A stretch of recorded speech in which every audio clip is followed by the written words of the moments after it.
El disparo de escopeta atravesó el pecho del teniente coronel Henry Beaumont a 15 metros, y la amplia ráfaga de perdigones destrozó simultáneamente su uniforme, su coraza y la carne que llevaba debajo. 3 segundos antes se había reído, de verdad, al ver a los defensores españoles retirarse al Alcázar de Toledo portando lo que parecían escopetas de caza en lugar de mosquetes militares. Beaumont había conquistado fortalezas desde Lisboa hasta Viena. Conocía la guerra de asedio y sabía que los civiles con escopetas de caza no podían defender una fortaleza medieval contra 4.000 soldados franceses regulares con armas militares adecuadas y artillería de asedio. Murió aún confundido, desplomándose sobre los adoquines de Toledo mientras el defensor español que lo había matado ya estaba recargando, no en los 90 segundos que requiere un mosquete, sino en 8 segundos. Era el 15 de marzo de 1809. En menos de 4 horas, el inexpugnable Alcázar caería no ante los sitiadores franceses, sino ante los defensores españoles que salieron con armas que no deberían haber existido. 2 meses antes, Joaquín Herrera, de 28 años, no entendía por qué su tío, Sebastián Herrera, un maestro armero de Toledo, perdía el tiempo modificando escopetas de caza cuando los franceses estaban a 70 kilómetros de distancia y se acercaban rápidamente. Joaquín había sido cantero antes de la guerra, ayudando a restaurar la antigua Catedral de Toledo. Había presenciado cómo las columnas francesas ocupaban Madrid en diciembre de 1808, después de que Napoleón liderara personalmente a 80.000 soldados a través de la Sierra de Guadarrama en una marcha invernal que destrozó la resistencia española. El emperador había regresado a Francia en enero, dejando al mariscal Víctor con 25.000 soldados para pacificar el centro de España. La estrategia de Víctor era metódica: aislar y capturar ciudades estratégicas empezando por Toledo. Toledo era una pesadilla tanto para atacantes como para defensores. La antigua capital de España se asentaba sobre una colina rocosa rodeada por 3 lados por la garganta del río Tajo, un foso natural con acantilados de 100 metros. Solo se podía acceder al acceso norte, custodiado por el Alcázar, una enorme fortaleza de piedra reconstruida y reforzada a lo largo de siglos. Las murallas del Alcázar tenían 4 metros de grosor. Su posición dominaba toda la ciudad y podía albergar una guarnición de 800 hombres indefinidamente si se abastecía. Pero el problema eran los suministros. Con las fuerzas francesas controlando la campiña circundante, la guarnición de Toledo, compuesta por 600 soldados y 200 civiles armados, contaba con provisiones y municiones para unas 3 semanas. El general Sebastiani, al mando de las fuerzas francesas que se preparaban para sitiar Toledo, no estaba preocupado. Según su inteligencia, los defensores españoles contaban con unos 40 mosquetes con munición suficiente, un puñado de cañones con pólvora limitada y desesperación. Sus propias fuerzas incluían 4.000 soldados de infantería, 600 de caballería, 8 cañones de asedio y toda la munición necesaria. La doctrina del asedio era sencilla: rodear la fortaleza, bombardear las murallas hasta abrir una brecha y luego asaltarla con una fuerza abrumadora. Sebastiani había llevado a cabo 6 asedios en los últimos 3 años. Nunca había fallado. Toledo caería en 2 semanas, quizá 3 si los defensores se mantenían tenaces. Luego se desplazaría al sur, hacia Córdoba y Sevilla. Joaquín estaba en el taller de su tío en los bajos del Alcázar, observando a Sebastián trabajar en lo que parecía ser una escopeta de caza común, una escopeta de ánima lisa. Sebastián tenía 53 años y tenía quemaduras de pólvora en las manos y los antebrazos tras 4 décadas de armería. Había aprendido el oficio de su padre, quien a su vez aprendió de su padre, una tradición armera que se remontaba al siglo XVII. El taller olía a aceite, limaduras de metal y al acre residuo de las pruebas de pólvora negra. Sebastián levantó la escopeta y señaló la recámara, la parte trasera del cañón donde se conectaba con la culata. «Fíjate bien, ¿qué ves?». Joaquín examinó la arma. Se parecía a todas las escopetas que había visto llevar a los cazadores. Entonces Sebastián la giró y Joaquín notó algo inusual. La recámara tenía un mecanismo de ginza y cuando Sebastián tiraba de la palanca, toda la sección del cañón se inclinaba hacia adelante dejando al descubierto la recámara donde irían la pólvora y los perdigones. «Se abre», dijo Joaquín confundido. «¿Por qué?». Sebastián sonrió tristemente. «Porque es de retrocarga. Se carga de por detrás, no por delante, y eso lo cambia todo». Hizo una demostración insertando un cartucho de papel con pólvora y perdigones directamente en la recámara expuesta, cerrando la recámara con un fuerte clic metálico, cebando la bandeja de percusión y levantando el arma a posición de disparo. Todo el proceso tardó 8 segundos. A Joaquín le costó procesarlo. Los mosquetes militares estándar eran de avancarga. Se vertía pólvora por el cañón, se metía una bala, se cebaba la bandeja y se disparaba. Incluso los soldados experimentados necesitaban 60 a 90 segundos por disparo. Sebastián acababa de cargar en 8 segundos. La retrocarga no es nueva, explicó Sebastián interpretando la expresión de asombro de Joaquín. Los armeros llevan 100 años experimentando con ella. El problema siempre es el mismo, el sellado del gas. Cuando la pólvora se inflama, crea una enorme presión. Si la recámara no sella perfectamente, el gas caliente escapa hacia atrás en lugar de impulsar el proyectil hacia adelante. Se pierde potencia, precisión y posiblemente la cara si la recámara falla catastróficamente. Pasó los dedos por el mecanismo de la recámara, un complejo conjunto de piezas metálicas que encajaban con precisión microscópica. Lo he resuelto. Me llevó 6 años y 43 prototipos. La clave es un diseño de recámara de rosca interrumpida con una junta de goma hecha de alcornoque portugués. Se comprime bajo presión para crear un sellado perfecto, pero se libera fácilmente al abrir la recámara. Joaquín aún no entendía del todo la ingeniería, pero comprendía las implicaciones. ¿Cuántas has fabricado? Sebastián se dirigió a un armario cerrado con llave y lo abrió, revelando 32 escopetas de retrocarga, todas idénticas, meticulosamente elaboradas.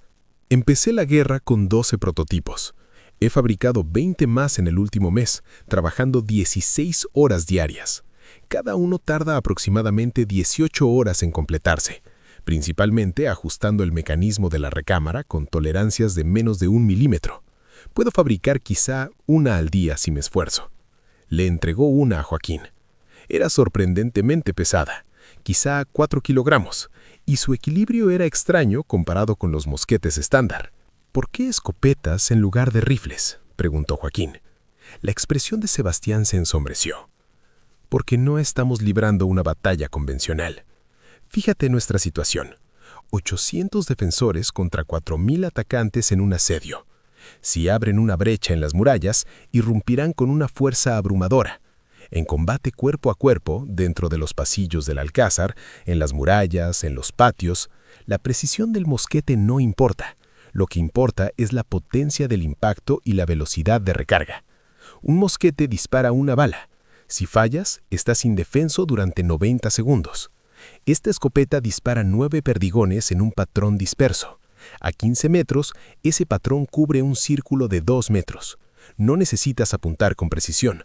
Cualquier cosa en ese círculo recibe impacto. Y se recarga en 8 segundos, no en 90. Joaquín sopesó el arma, imaginando dispararla en los estrechos pasillos del alcázar. 9 perdigones, cada uno capaz de matar o herir gravemente, se extendían para cubrir múltiples objetivos. Un defensor podía enfrentarse a varios atacantes en rápida sucesión. Las matemáticas eran brutales, pero claras. Sebastián continuó. La semana pasada me acerqué al general Venegas, al mando de la guarnición. Le mostré el arma y le expliqué sus capacidades. Es un tradicionalista, no confía en la innovación. Pero su segundo al mando, el coronel Antonio Cornell, lo comprendió de inmediato. Cornell convenció a Venegas para que nos dejara formar una unidad especial. 32 hombres con escopetas de retrocarga, apostados en cuellos de botella críticos dentro del alcázar. Cuando los franceses abran una brecha en las murallas y ataquen, se enfrentarán a defensores que pueden disparar 10 veces más rápido que ellos. Durante las 3 semanas siguientes, Joaquín entrenó obsesivamente con el arma que le habían asignado. Sebastián había enumerado cada escopeta y la había asignado a un soldado específico. La de Joaquín era la número 17. El entrenamiento no se centraba en la puntería. A 15 metros, y con una escopeta que esparcía perdigones a 2 metros, no era necesaria. El entrenamiento se centraba en la velocidad y la fiabilidad. Abrir la recámara, insertar el cartucho, cerrar la recámara, preparar la bandeja, disparar. 8 segundos. Hazlo en la oscuridad. Hazlo corriendo. Hazlo con las manos resbalizas por la lluvia o la sangre. Hazlo cuando estés exhausto. Hazlo cuando tengas miedo. 8 segundos, siempre sin errores. Los demás defensores creían que la unidad de Joaquín perdía el tiempo. El capitán de infantería, Manuel Torres, oficial del ejército regular al mando de 2 compañías de infantería de línea, se burló abiertamente de ellos durante una reunión de la guarnición. «Rifles de caza», dijo con desprecio. «Nos preparamos para un asedio, no para una cacería de pájaros. Cuando lleguen los franceses, soldados de verdad con mosquetes de verdad los detendrán. Los civiles pueden observar desde las ventanas». Joaquín sintió la ira que le quemaba el pecho, pero no dijo nada. Torres era un militar profesional con 15 años de experiencia. Joaquín era un cantero que había empuñado un arma hacía 8 semanas. ¿Qué podía decir? El coronel Cornell, un oficial de carrera de 48 años que había combatido contra los franceses en Italia antes de la paz de 1795, se interpuso entre ellos. «Capitán Torres tendrá la oportunidad de demostrar su valor con sus mosquetes. Estos hombres la tendrán con sus armas. Diferentes herramientas para diferentes tareas». Torres resopló, pero se calló. Cornell tenía fama de comandante justo, pero no toleraba la insubordinación. Después de la reunión, Cornell llevó a Joaquín aparte. «No deje que Torres lo moleste. Es un buen soldado, pero cree que la guerra terminó en 1790. Los franceses han evolucionado. Debemos evolucionar más rápido o moriremos. Las armas de su antiguo son evolución. Demuéstrelo cuando llegue el momento». Joaquín conoció a Ramón Delegado durante la guardia nocturna a principios de marzo. Ramón tenía 22 años, un antiguo aprendiz de panadero cuyo padre había sido ejecutado por las tropas francesas en Madrid durante el levantamiento del 2 de mayo en mayo de 1808. Ramón había caminado de Madrid a Toledo con solo rabia y ganas de matar franceses. Lo habían asignado a la unidad de retrocarga de Joaquín a pesar de no tener entrenamiento militar, ya que Sebastiani necesitaba 32 hombres y solo contaba con 12 soldados experimentados. El resto eran civiles, como Joaquín y Ramón, artesanos, comerciantes, agricultores que habían huido a Toledo buscando refugio y se encontraron defendiéndolo. «¿De verdad podemos detenerlos?», susurró Ramón, mientras observaban las fogatas francesas que salpicaban la oscuridad más allá de las murallas de Toledo. Había cientos de fogatas, quizá miles de soldados. «Sebastiani dice que estas escopetas nos dan ventaja», respondió Joaquín, intentando parecer seguro. «Cada uno de nosotros puede disparar 12 veces por minuto en lugar de una. Cada uno vale por 12 hombres». Ramón rió con amargura. «12 por 0 sigue siendo 0. Nunca he matado a nadie. ¿Y tú?». Joaquín negó con la cabeza. «Entonces somos 2 hombres que nunca han matado, fingiendo que valemos 24. Los franceses han matado a miles, saben lo que hacen. Nosotros improvisamos sobre la marcha». Joaquín no tenía respuesta porque Ramón tenía razón. Pero recordó algo que Sebastiani había dicho durante el entrenamiento. La guerra no se trata de quién es más valiente o más experimentado. Se trata de quién puede usar la fuerza letal con mayor eficacia. Estas armas usan la fuerza letal más rápido que cualquier otra que posean los franceses a corta distancia. Eso no es teoría, es física. Cuando entren por nuestra brecha, la física los matará. Solo hay que apretar el gatillo. Joaquín le repitió esto a Ramón, quien lo consideró en silencio. «Física», dijo finalmente Ramón. «Estoy apostando mi vida por la física y por una escopeta que parece el rifle de caza de mi abuelo. Que Dios nos ayude». El asedio francés comenzó el 10 de marzo de 1809 con un bombardeo de artillería sobre las murallas septentrionales del Alcázar. Los 8 cañones de asedio de Sebastiani, de 6 y 12 libras, situados a 400 metros de distancia, disparaban en rotación, lanzando balas de hierro contra muros de piedra que habían permanecido en pie durante siglos. El sonido era apocalíptico. Cada impacto enviaba ondas de choque por toda la fortaleza. El polvo de piedra llenaba el aire. Los defensores en las murallas se agazapaban tras las almenas mientras las balas silbaban sobre sus cabezas o impactaban en los muros, erosionando siglos de mampostería. La unidad de retrocarga de Sebastiani permaneció abajo, en el interior del Alcázar, a la espera. No podían hacer nada contra la artillería. Durante 5 días, los cañones franceses bombardearon la misma sección de la muralla, una destrucción metódica y deliberada. La doctrina militar establecía que muros de 4 metros de grosor resistirían quizá una semana de bombardeo con cañones de 6 libras antes de romperse. Sebastiani seguía el manual. Para el 15 de marzo, la sección de la muralla atacada presentaba daños significativos: grietas que se extendían, piedras que se desprendían y los 3 metros superiores se desmoronaban. 2 días más de bombardeo abrirían una brecha lo suficientemente ancha como las columnas de asalto. Entonces comenzaría la verdadera batalla. Pero Sebastiani se impacientó. Su inteligencia informaba que podrían aproximarse refuerzos españoles desde el sur, el ejército principal del general Venegas, unos 8.000 soldados. Si el ejército de Venegas llegaba antes de la caída de Toledo, Sebastiani se vería atrapado entre la guarnición de la fortaleza y una fuerza de relevo. Necesitaba asegurar Toledo de inmediato. Así que hizo una apuesta calculada: asaltar la muralla dañada antes de que se abriera una brecha completa, usando escaleras y fuego concentrado de mosquetes para reprimir a los defensores y luego aprovechar cualquier abertura creada durante el asalto. Era una estrategia agresiva. Las bajas serían mayores que esperar a una brecha adecuada, pero la velocidad importaba más que las vidas francesas. El asalto comenzó al amanecer del 15 de marzo de 1809, con 2 ataques de distracción contra las murallas este y oeste para dividir a los defensores españoles, seguidos del asalto principal contra la dañada muralla norte. 1.500 infantes franceses avanzaron en columna, portando escaleras, cubiertos por 800 fusileros que proporcionaban fuego de supresión contra las murallas. Joaquín observó desde una ventana interior cómo se acercaban los soldados franceses, cuyos uniformes azules y cintos blancos eran visibles a la luz de la mañana. Avanzaban con la confianza de quienes habían conquistado Europa. ¿Por qué no iban a tener confianza? Habían vencido a todos los demás. La primera oleada llegó a las murallas, levantaron escaleras y comenzaron a ascender. Los defensores españoles dispararon mosquetes y lanzaron piedras, pero 1.500 atacantes eran demasiados para detenerlos en las murallas. Algunas escaleras cayeron, pero otras se mantuvieron en pie. Los soldados franceses llegaron a las murallas, enfrentaron a los defensores españoles en combate cuerpo a cuerpo y establecieron posiciones. En 30 minutos, las tropas francesas controlaban secciones de la muralla norte y avanzaban hacia los niveles superiores del Alcázar.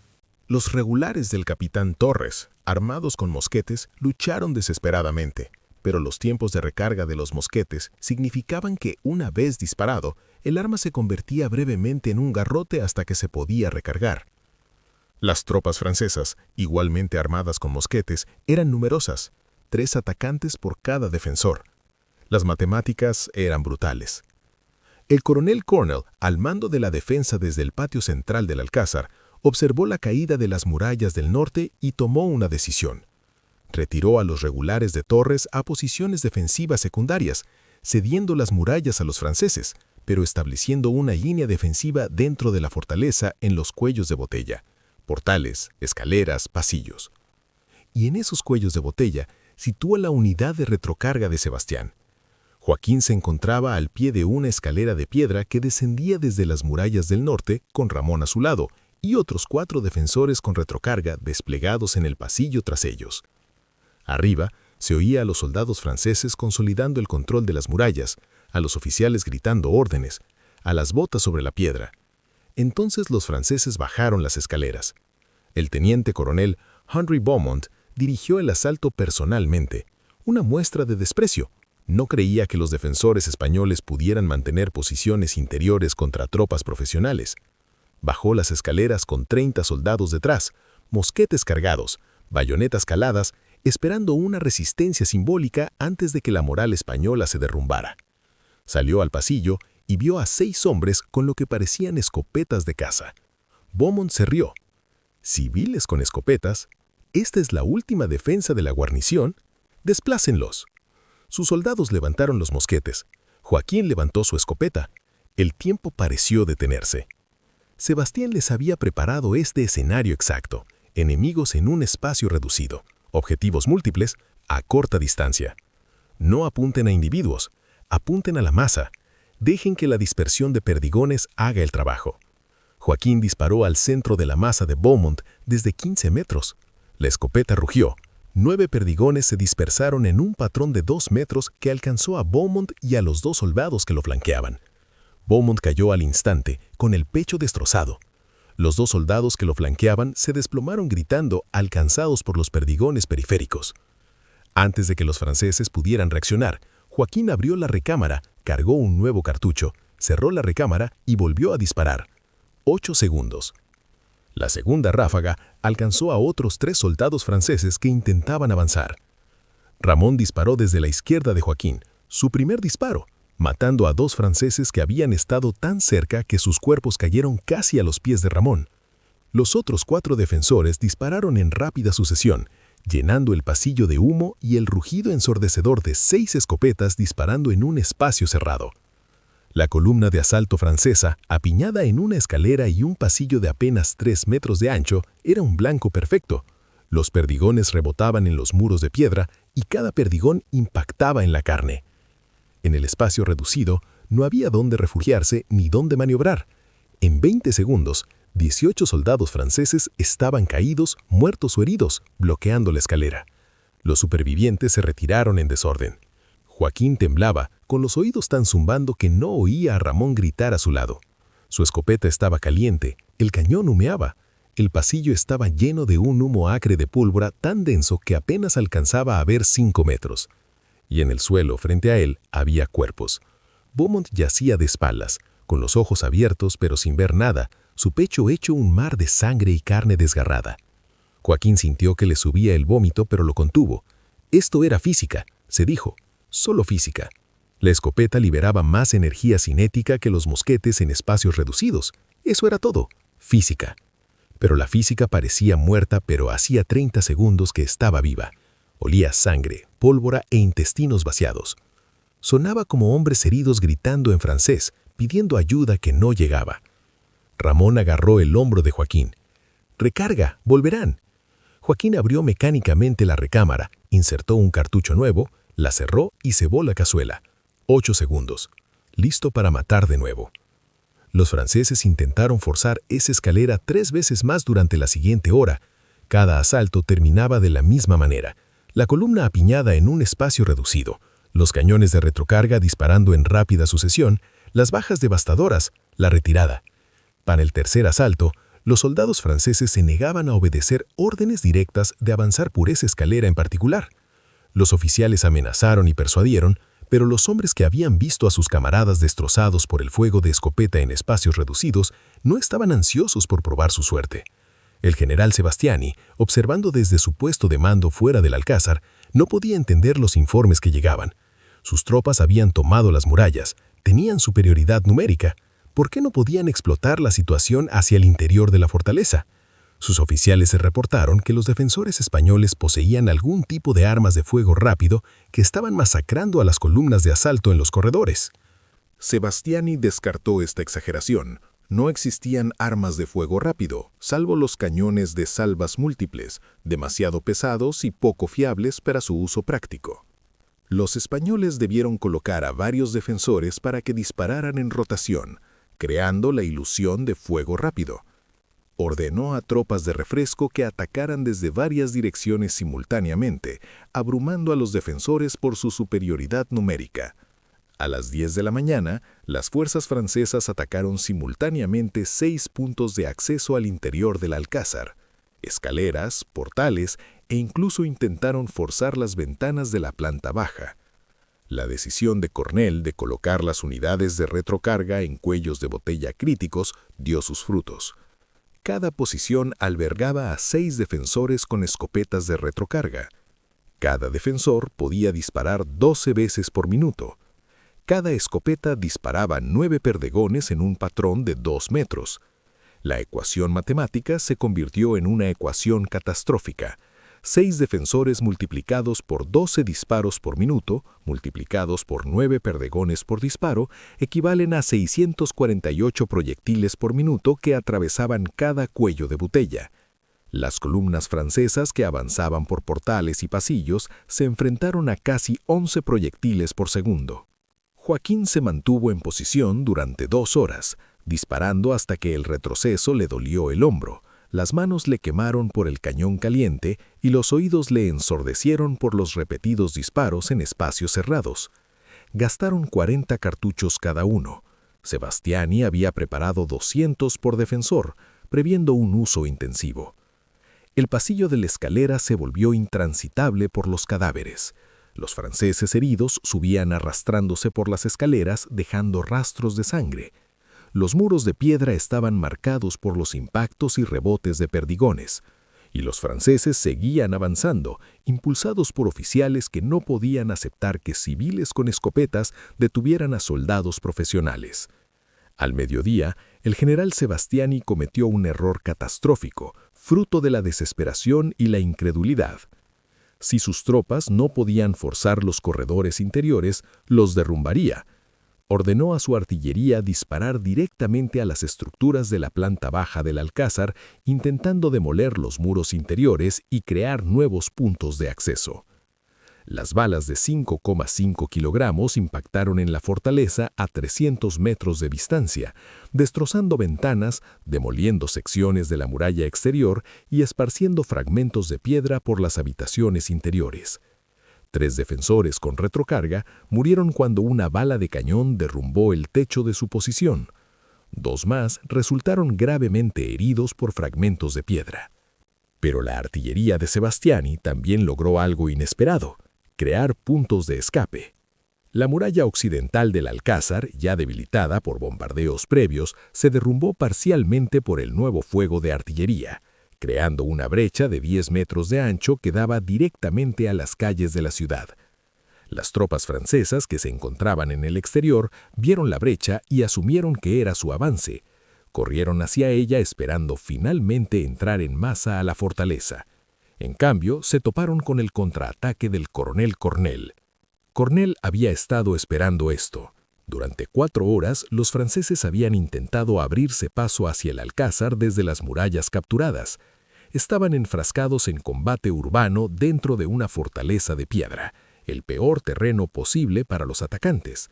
Su número no significaba nada en corredores estrechos. Sus mosquetes tenían un alcance superior, efectivos hasta 100 metros, frente al alcance máximo efectivo de las escopetas de 30 metros. Pero en las calles de la ciudad, donde las líneas de visión eran de 15 a 30 metros y la cobertura estaba por todos lados, el alcance no importaba. Lo que importaba era la potencia de impacto y la velocidad de recarga. Un soldado francés con un mosquete podía disparar una vez y luego necesitaba 90 segundos para recargar, durante los cuales estaba indefenso. Joaquín podía disparar, recargar en 8 segundos y volver a disparar mientras el soldado francés seguía cargando con su bala. Joaquín se mantuvo en posición durante 2 horas, disparando hasta que el retroceso le dolió el hombro, las manos le quemaron por el cañón caliente y los oídos le ensordecieron por los repetidos disparos en espacios cerrados. Gastaron 40 cartuchos cada uno. Sebastiani había preparado 200 por defensor, previendo un uso intensivo. El pasillo de la escalera se volvió intransitable por los cadáveres. Los franceses heridos subían arrastrándose por las escaleras, dejando rastros de sangre. Los muros de piedra estaban marcados por los impactos y rebotes de perdigones, y los franceses seguían avanzando, impulsados por oficiales que no podían aceptar que civiles con escopetas detuvieran a soldados profesionales. Al mediodía, el general Sebastiani cometió un error catastrófico, fruto de la desesperación y la incredulidad. Si sus tropas no podían forzar los corredores interiores, los derrumbaría. Ordenó a su artillería disparar directamente a las estructuras de la planta baja del alcázar, intentando demoler los muros interiores y crear nuevos puntos de acceso. Las balas de 5,5 kilogramos impactaron en la fortaleza a 300 metros de distancia, destrozando ventanas, demoliendo secciones de la muralla exterior y esparciendo fragmentos de piedra por las habitaciones interiores. 3 defensores con retrocarga murieron cuando una bala de cañón derrumbó el techo de su posición. 2 más resultaron gravemente heridos por fragmentos de piedra. Pero la artillería de Sebastiani también logró algo inesperado: crear puntos de escape. La muralla occidental del Alcázar, ya debilitada por bombardeos previos, se derrumbó parcialmente por el nuevo fuego de artillería, creando una brecha de 10 metros de ancho que daba directamente a las calles de la ciudad. Las tropas francesas que se encontraban en el exterior vieron la brecha y asumieron que era su avance. Corrieron hacia ella esperando finalmente entrar en masa a la fortaleza. En cambio, se toparon con el contraataque del coronel Cornell. Cornell había estado esperando esto. Durante 4 horas, los franceses habían intentado abrirse paso hacia el Alcázar desde las murallas capturadas. Estaban enfrascados en combate urbano dentro de una fortaleza de piedra, el peor terreno posible para los atacantes. Su número no significaba nada en corredores estrechos. Sus mosquetes tenían un alcance superior, efectivos hasta 100 metros, frente al alcance máximo efectivo de las escopetas de 30 metros.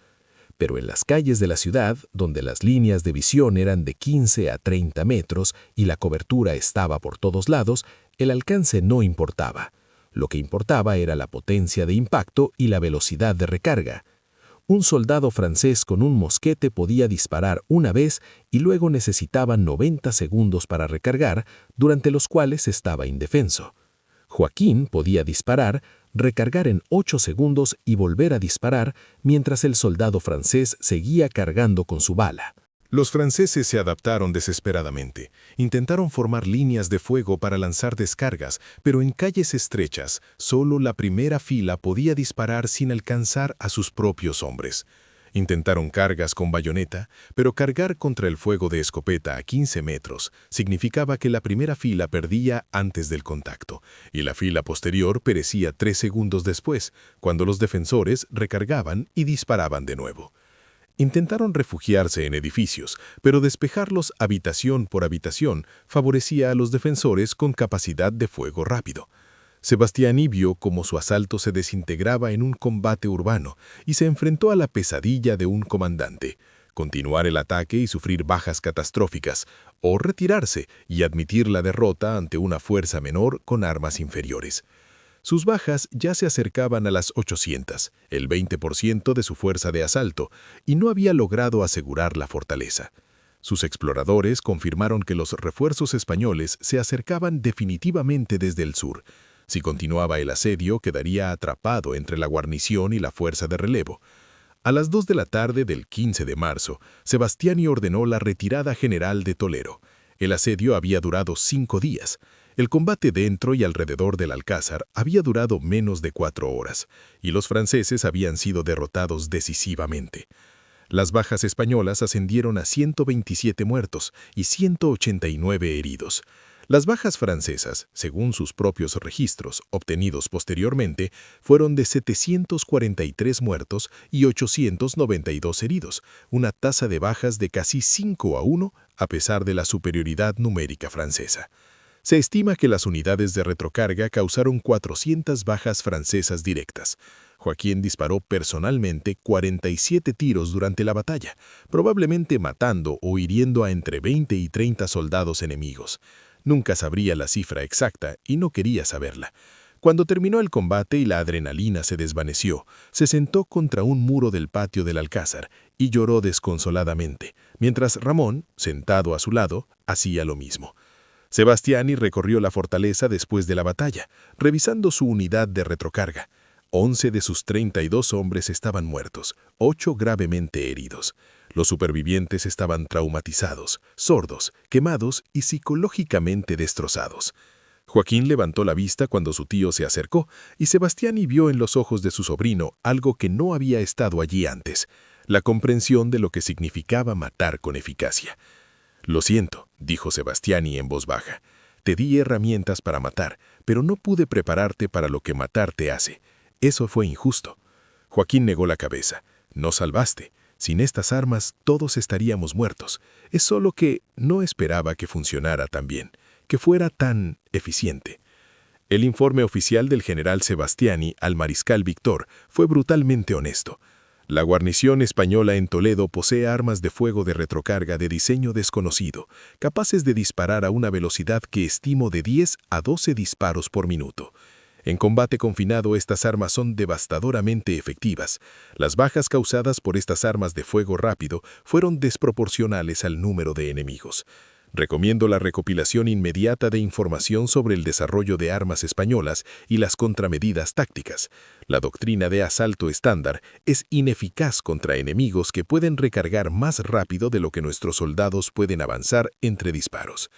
El mariscal Victor remitió el informe de Sebastiani a París con su propio comentario. Los españoles están desarrollando capacidades asimétricas que anulan nuestras ventajas convencionales. Primero, las bayonetas modificadas en Bailén que penetraron nuestras corazas. Luego, la artillería móvil en Tudela que superó en maniobrabilidad a nuestros cañones pesados. Ahora, las armas de fuego rápido en Toledo que dominan el combate cuerpo a cuerpo.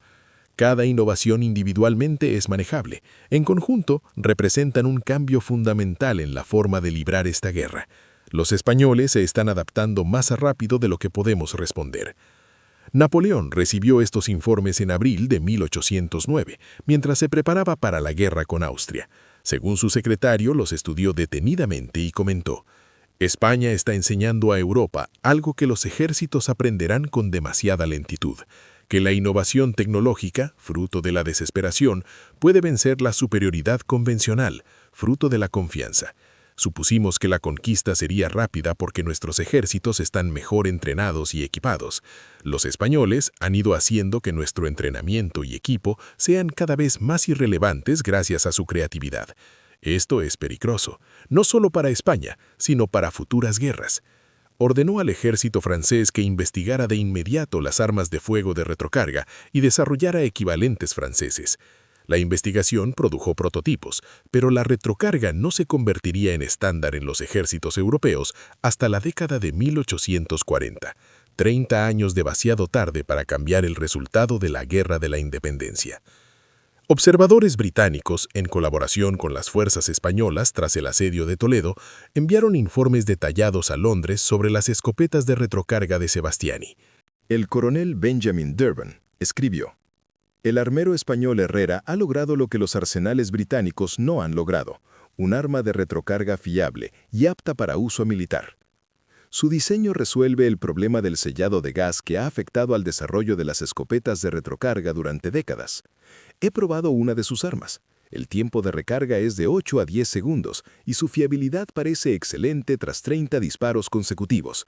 En combate cuerpo a cuerpo, una unidad armada con estas armas posee una potencia de fuego equivalente a una unidad 3 veces mayor armada con mosquetes estándar. Recomiendo encarecidamente la adquisición británica de estos diseños». El Ministerio de Guerra británico, típicamente conservador, se negó a implementar los diseños de Sebastián de inmediato. Gran Bretaña había invertido mucho en la producción de mosquetes estándar y la adaptación a un nuevo sistema de armas era costosa y disruptiva. Además, argumentaban los comandantes británicos, la guerra se basaba principalmente en batallas en campo abierto, donde el alcance de los mosquetes y las cargas de bayoneta determinaban el resultado. El combate urbano cuerpo a cuerpo, que favorecía a las escopetas, se consideraba una aberración. Esta mentalidad conservadora costaría caro a las fuerzas británicas en futuros conflictos coloniales, donde el combate cuerpo a cuerpo se convirtió en la norma.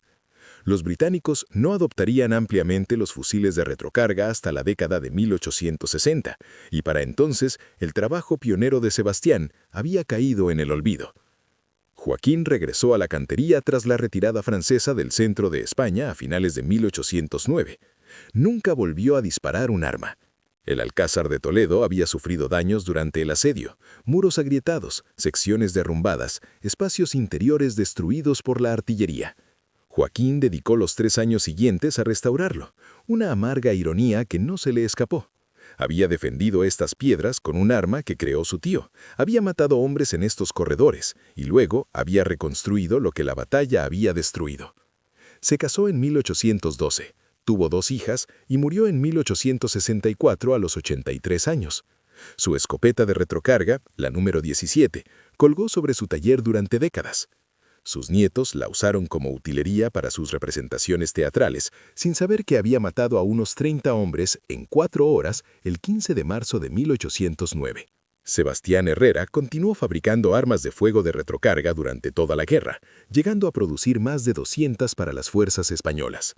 La demanda de sus armas superó su capacidad de producción. Era un solo hombre, trabajaba con herramientas manuales y cada mecanismo de recámara requería un ajuste de precisión que llevaba días. Entrenó a 3 aprendices en la técnica, pero incluso con ayuda, la producción siguió siendo limitada. Tras el fin de la guerra, en 1814, Sebastián intentó interesar al ejército español en la adopción de los mosquetes de retrocarga como arma estándar, pero las limitaciones presupuestarias y el conservadurismo institucional se lo impidieron. El ejército español volvió a los mosquetes de avancarga y las innovaciones de Sebastián fueron archivadas. Murió en 1829, amargado porque la obra de su vida había sido militarmente eficaz, pero institucionalmente rechazada. Ramón Delgado, el aprendiz de panadero que había caminado desde Madrid en busca de venganza, sobrevivió la guerra y volvió a la panadería. Nunca habló de Toledo con nadie, ni siquiera con su esposa. El recuerdo de disparar contra las apiñadas columnas francesas a 15 metros, viendo los rostros de los hombres justo antes de que los perdigones los atravesaran, lo acompañó. Desarrolló una afección nerviosa que le hacía temblar las manos, ideal para hornear, terrible para cualquier cosa que requiriera pulso firme.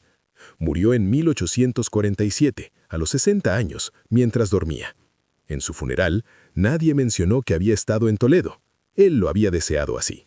El coronel Antonio Cornell, quien comandó la defensa y dirigió el contraataque a través del derrumbado muro occidental, fue ascendido a general y luchó durante el resto de la Guerra de la Independencia.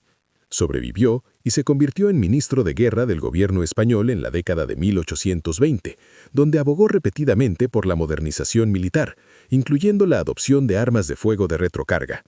Sus propuestas fueron rechazadas sistemáticamente por los sectores conservadores, quienes argumentaban que España no se podía permitir la innovación y debía aferrarse a las armas de eficacia probada.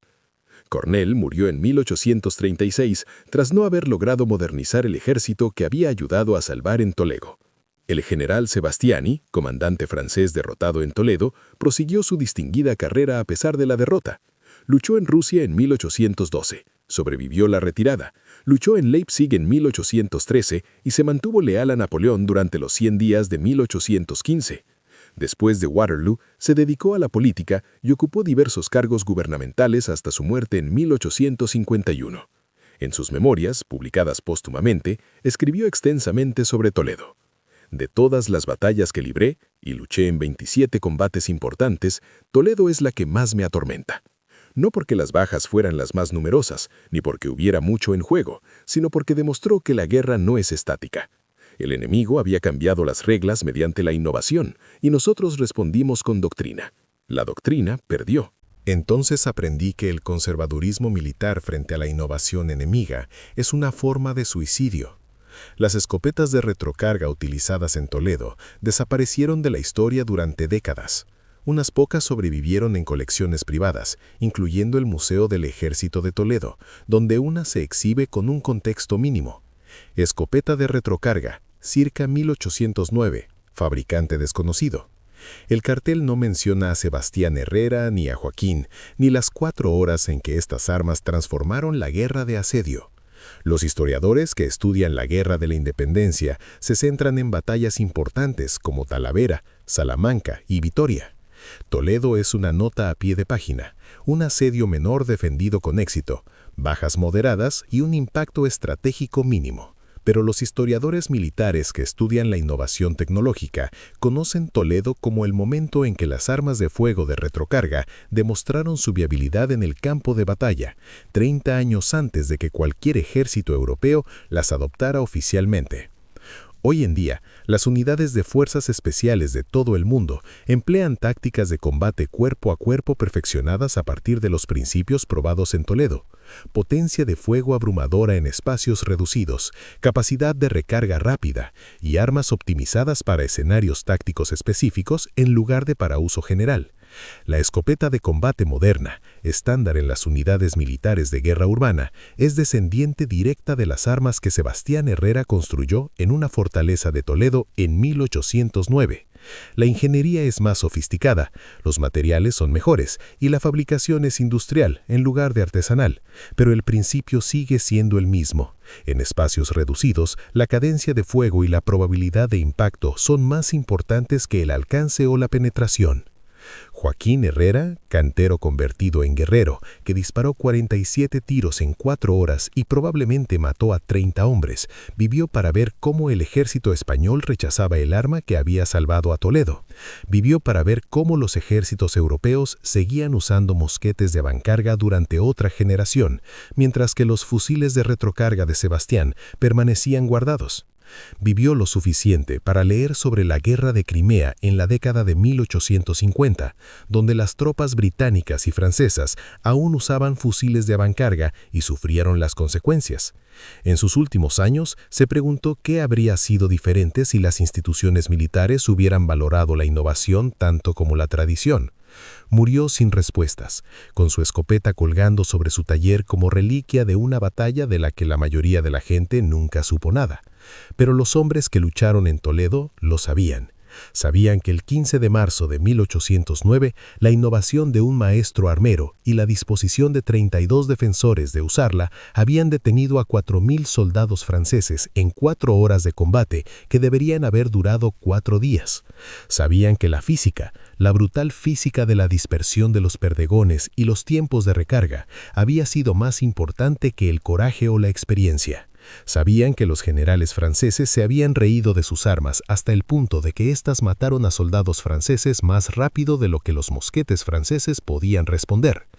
Y sabían algo más, que la innovación militar de civiles desesperados podía derrotar a la doctrina militar de los soldados profesionales, que los imperios asumían que sus métodos de guerra eran óptimos porque ya habían triunfado antes, sin considerar jamás que el método óptimo cambia cuando los enemigos cambian las reglas, que el conservadurismo, la negativa a adoptar innovaciones por no ser tradicionales, mataba a más soldados que el fuego enemigo.